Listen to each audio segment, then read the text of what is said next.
Գյուրջան Կասկադ, հասանելի բնակարաններ 65 ամիս մարման ժամկետով։ Միքայել Մալխասյանն նշեց, որ գործընկերների մի մասը այն կարծիքին են, որ հապշտապ է ստացվել այս համաժողովը, ես նրանցից մեկն էի, որ կարծում էի, որ այդպես է ստացվել, որովհետև անկեղծ ասած վերջին շրջանում մենք մի քանի այսպիսի գիտաժողով ենք կազմակերպել, այդ թվում նաև Արցախին նվիրված, Արցախի թեմի պատմությանը նվիրված գիտաժողով կազմակերպեցինք, որի նյութերը առանձին լույս են տեսել եւ նման միջոցառումներ ելի եղել են, բայց ժամանակը ստիպեց մեզ, որպեսզի նման համաժողով գումարենք, երբ որ փորձում ես Հայաստանից առաքելական եկեղեցու անցած 1700-ամյա պատմությունը ուսումնասիրել, դու հասկանում ես, որ այդ պատմությունը զուգահեռաբար հայոց պետականության պատմության հետ ընթանում է եւ շատ դեպքերում, երբ պետականությունը մեզանում բացակայում է, ես այն կարծիքին եմ, որ այդ պետականությունը շատ կարճ ժամանակով է միայն մեզանում բացակայել, որովհետեւ մոտեցումները այդ հարցում փոխվել են բավականաչափ։ Մենք նախկինում որպես այսպես դասագրքային ճշմարտություն էինք համարում, որ 1045 թվականին Անիի Բագրատունյաց թագավորության անկումից հետո մինչև 1918 թվական մենք պետականություն չենք ունեցել մայր հայրենիքում, այնինչ այդ պետականությունը ունեցել է իր դրսևորումները, դա եղել է Կարսի թագավորությունը, եղել է Սյունիքի թագավորությունը, Տաշիր Ձորագետի, Զաքարյանների իշխանապետությունը, Արցախի Սյունիքի մելիքությունները, Սասունի, Զեյթունի, Շատախի, Մոքսի, Համշենի ինքնիշխան կազմավորումները լեռնային, սրանք պետականության դրսևորումներ էին, իսկ այն ժամանակահատվածը, որտեղ դրանք էլ չեն եղել, պետականությունը փոխարինել է հայաստանյաց առաքելական եկեղեցին, վստահաբար սա կարող ենք ասել, որովհետև բազմաթիվ աշխատություններ են լույս տեսել այս թեմայով, ատենախոսություններ են պաշտպանվել եւ մենք մնում ենք այդ նույն տեսակետին։ Եվ ամենակարևորը, երբ որ մեզանում 301 թվականին պետականորեն ընդունվեց քրիստոնեությունը եւ շատերի մոտ տարակուսանք է առաջացնում, թե ինչու Տրթատ 3-րդ մեծը սկզբնական շրջանում դիմադրում էր, անգամ պայքարում էր եւ հեթանոսների հետ միասին քրիստոնյաների դեմ էր պայքարում եւ հետո եկավ պահը եւ ինքը դարձավ այդ պայքարի առաջամարտիկը Գրիգոր Լուսավորչի հետ միասին եւ քրիստոնեությունը պետականորեն ընդունվեց մեզանում, որովհետեւ կար այն խորին համոզումը, որ քրիստոնեական գաղափարախոսությունը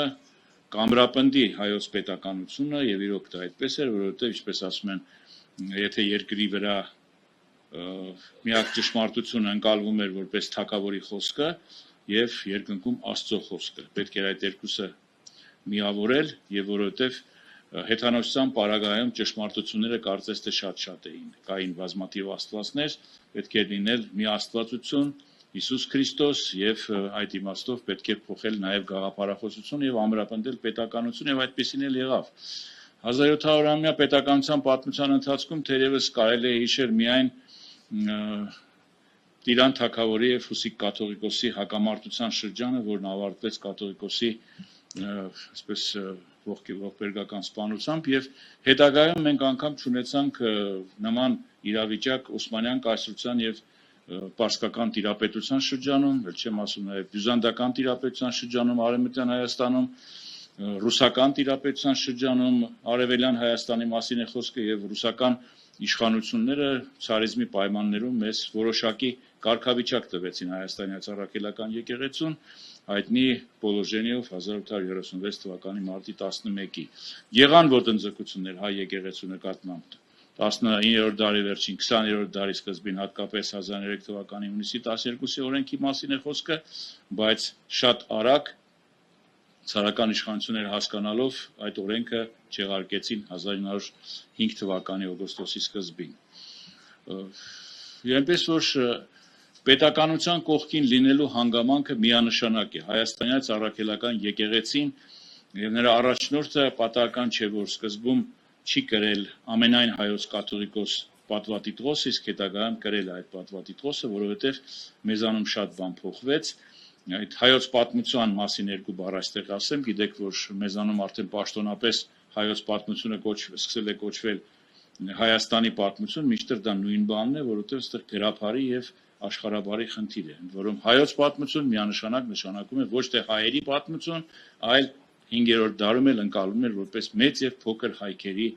պատմություն եւ հենց այդ ողբը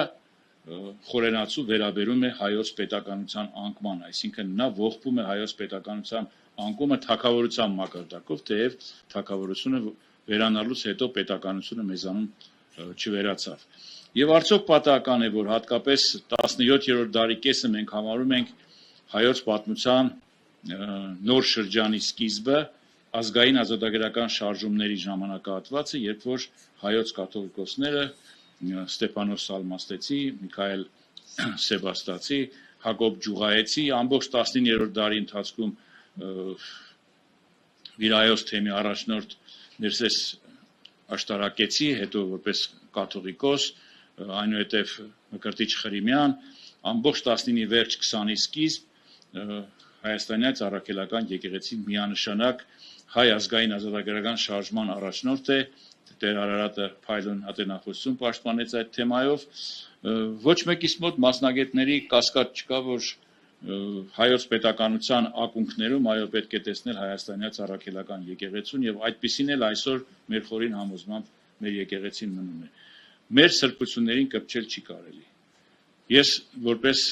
ազգային ակադեմիայի ներկայացուցիչ ասեմ նաև այդ սրբությունների մեջ ես դասում եմ նաև գիտությունների ազգային ակադեմիան, Մատենադարանը, Երևանի պետական համալսարանը, ազգային արժեքներ են, որոնց կպչել չի կարելի։ Կան խնդիրներ, որոնք անպայմանորեն լուծելի են, խնդիրներ կան ամենուր, կա ակադեմիայում, կա համալսարանում, հայաստանյաց առաքելական եկեղեցում բարեփոխումների խնդիր կա, բայց նման վերաբերմունք անհանդուրժելի է մեր եկեղեցու նկատմամբ եւ մենք որպես հավատավոր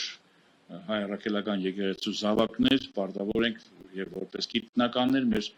խոսքն ասել մասնագիտորեն եւ մեր հանրությանը կրկին հիշեցնել, որ հայոց պետականությունը եւ հայաստանյաց առաքելական եկեղեցին նույն հարթության վրա են մեր ազգի կարևորագույն խնդիրների հարցում մեր եկեղեցին անպայմանորեն ունի իր խոսքի իրավունքը եւ նրան լրացնել հնարավոր չէ, ինչպիսին նա եղել է բոլոր տիրապետությունների ժամանակ եւ այդպեսին պետք է լինի առավելևս անկախ երրորդ հանրապետության պարագայում։ Շնորհակալություն։